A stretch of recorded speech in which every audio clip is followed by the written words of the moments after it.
ኢትዮጵያ ህብረ ብሔራዊ አንድነቷን ማረጋገጥ ካልቻለች ዘላቂ ሰላምና ልማት ማረጋገጥ አትችልም የምንለው ሀገራችን ኢትዮጵያ ከግጭትና ድህነት አዙሪት መውጣት ያልቻለችው በተናጠል ማንነትና በሀገራዊ ማንነት መካከል ሚዛን መጠበቅ ያልቻለችው ሁሉንም አቅሞች ለመጠቀም የሚያስችል እንዲሁም የሁሉንም መብትና ጥቅም በፍትሃዊነት ለማክበር የሚያስችል ስርዓት መገንባት ያልቻለችው አስተሳሳሪ የሆነ አንድነት መፍጠር ባለመቻሏ ነው ብለን ነው ምናምነው።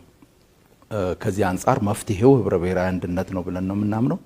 ህብረ ብሔራዊ አንድነት ማለት የኢትዮጵያ ብዝሃነት መገለጫ የሆኑት የኢትዮጵያ ብሔሮች ብሔረሰቦችና ህዝቦች ማንነታቸው፣ ታሪካቸው፣ ባህላቸው እና ቋንቋቸው ተከብሮላቸውና እንደ ጸጋ ተቆጥሮ በወንድማማችነትና እህትማማችነት እሴት ላይ በተመሰረተ አኳኋን በብሔር ማንነትና በሀገራዊ ማንነት መካከል ሚዛን ለመጠበቅ የሚያስችል ጠንካራ ሀገራዊ አንድነት መፍጠር ማለት ስለሆነ ነው።